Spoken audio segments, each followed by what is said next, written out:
South Africans enduring and having to come to grips with crippling blackouts, with Eskom pulling the plug now on a small Free State town from using solar energy alternatives to dodge power cuts. This week, the court barred private power distributor Rural Maintenance from implementing its own blackout schedules. The company distributes electricity to the Mafube Local Municipality. Now, Eskom had argued that allowing the company to continue with its power cut schedules would stop the power utility from managing the national grid.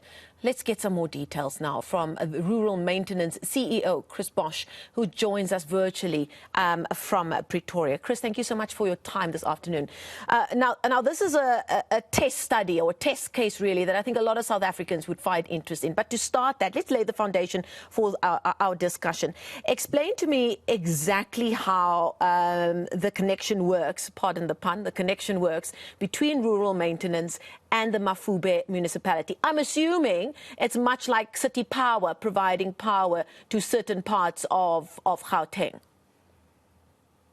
You're 100% correct, Marcel. What we do is we're a private family business that actually operates the entire Mafube electricity grid behind the Eskom bulk supply. So if there's any problem, a customer has an issue with a power supply, or there's an account issue, or the lightning has hit a transformer, we're the ones that actually correct that, and we've been doing that since 1 February 2012. Now, according to what I've read about your case specifically, Eskom had granted your company the request for what they're calling self-load shedding. That was in January of this year, but it was subject to a 3-month trial. Can you pick that up for us? Because obviously you were able to collect very good data based on what you were able to do from January. What happened during that time and then had led to you ending up in court? We created a sandbox scenario where we tried to actually do new things and good things within a controlled environment, so that doesn't impact anything else. And it's not something that the municipality cannot do. The municipality actually can, as a licensee. They can do their own load shedding. They just need to actually inform Eskom that they are going to do their own load shedding. And this was also part of it. But as Eskom is our big brother and we need to consider them at all times, we actually engaged Eskom thoroughly in the beginning to actually say, guys, we need to try and minimize the effects of load shedding. We cannot get away from the power cuts. We're all aware of that. But how are we going to make it slightly more bearable for the community of Frankfurt? And Frankfurt is the first town where we actually attempted to do better things for the community. And if that would work in Frankfurt, then we can roll it out in the towns of Villiers, Tweeling, and Cornelia. So how that actually then got to us in with Eskom, the actual challenge that we faced was when you do anything new, you don't know exactly what you're going to find. You need to gather the data. And we have very thorough information gathering systems on the ground installed throughout the municipality's network. So we know exactly what the energy flows are, where the energy flows are, where the loads are, and what the size of those loads are. And in the first day of the first day of doing our own load shedding, we actually realized that our solar that we have access to, a community solar plant, 4 of them that we have access to, actually generates more electricity than what we need to disconnect during load shedding.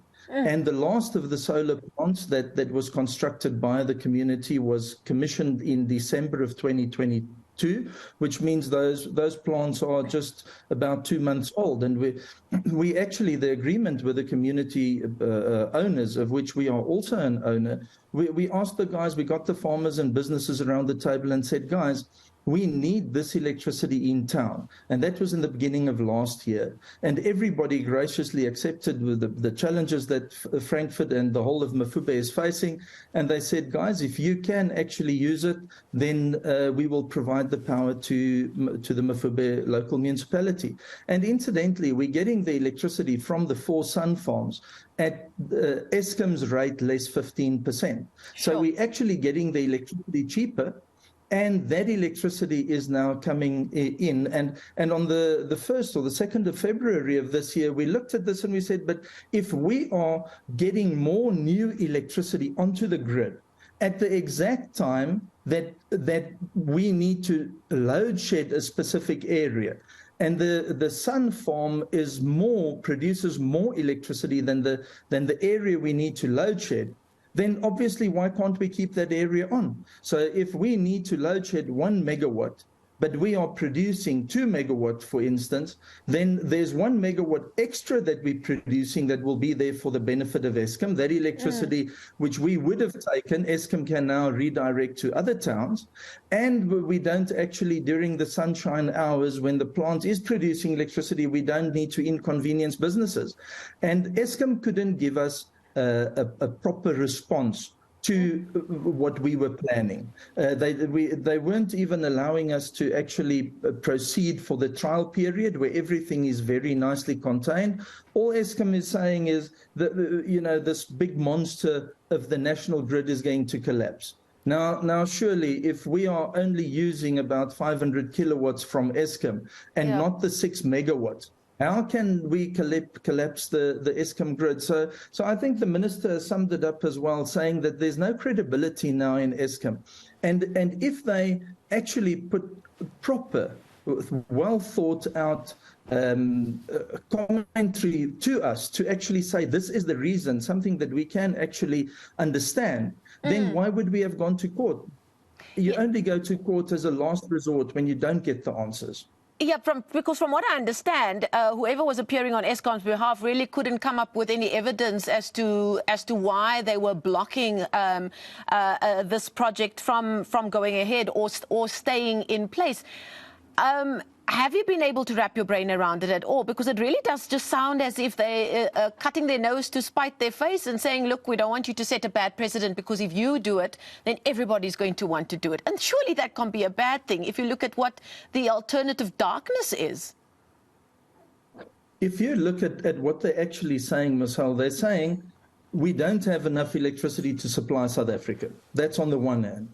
On the other hand, they're now saying to us, but if you guys are successful in putting all this new electricity on the grid, at least during the daytime, we can't deal with it administratively. So either Eskom can't deal with it administratively, or they can't provide us with the power. But on both counts, they say we're not allowed to actually do our own thing. And our entire view is we're saying, government, Eskom, please give the communities in South Africa the opportunity to help themselves. If each little community plays to its strengths and they actually put power onto the grid, every little town by town by town, its lives is going to be improved. And that's how we're going to actually solve the energy crisis. We're not going to solve the energy crisis centrally. If Eskom really got their head around it, where are we now in 2023? We're in that downward trajectory. What can we really believe coming out from Eskom? We just know the trajectory is downward. So how can government lose by actually saying to its citizens, which are willing and able, the same as what we've done? We've scraped the barrel. We collected 100 million rand to actually from the community to build the sun farm in Frankfurt. Now, if every community builds 100 million rand sun farm, it means that South Africans are not going to have load shedding during the daytime or sunlight hours, which is already a first step, not the end step. But we need to start somewhere. Batteries are very expensive. Nuclear, new coal plants is everything is very expensive. But at least let the communities where they can, let them start doing things and adding value to South Africa Incorporated. Chris, could there be other things at play here? Because if I think about it, in the news we see almost every week a city like Cape Town. The mayor is on social media or speaking at media briefings talking about how eventually they too are going to be independent from Eskom. They're signing all kinds of IPP, this, that and the other. I don't want to get into the technicalities of it. Do you think that there's a certain amount of, let's just keep these smaller towns and these smaller organizations in their place so that we have less to worry about, whereas the bigger cities have a little bit more clout behind them politically and otherwise? Did you think there's some of that at play here as well? Definitely, because if I look at the rules, the NRS 048 rules, which is constantly being thrown in front of our face, if we go through all of that with all our engineers that we have in our organization, and we go to outside credible parties, and we speak to the legal teams, then what's happening in Cape Town, in effect, shouldn't happen in Cape Town. But thank the Lord, it is happening in Cape Town, so that at least that community can use the assets which has been embedded in their infrastructure for the last how many decades now. At least that's being put to good use. But I totally agree with you. But we are troubled. Every time we ask Eskom, guys, this is a new request, how can we better do something? I think they see it as work, and we're inconveniencing them. So because we're small, why actually get involved? So I actually tend to agree with your view there. One final question, because we have run out of time. You know, I must admit, I probably go through small towns South Africa, through the Karoo, once or twice a year, and I love spending time in that part of the world. And over the last few years, especially now, this past December, I would always wonder, why are the smaller towns being hit by load shedding? Because surely they don't, the amount of electricity that they use comparatively is minimal. And then you start talking about how, look, obviously in those areas you've got big agricultural users of electricity. But it always struck me that there must be ways and means around it. What has the reaction been from the communities that stand to benefit the most from the plan that you want to put in place in those small towns, South Africa? You see, the poor in Frankfurt have tasted, small business have tasted, the bigger businesses have tasted the success of actually being able to largely continue with your work in the daytime. And that has made a tremendous positive difference in their lives. And there is absolute disgust in those towns. I really think government in this decision, or together with Eskom, to actually oppose this and not to actually gather the data and see what damage we're really doing. I think the fact that they terminated this is perhaps going to turn out to be a real red herring for them in the very, very near future. Okay, we're going to leave it there. Fascinating story there. Thank you so much for your time. Rural Maintenance CEO Chris Bosch joining us virtually from there in Pretoria.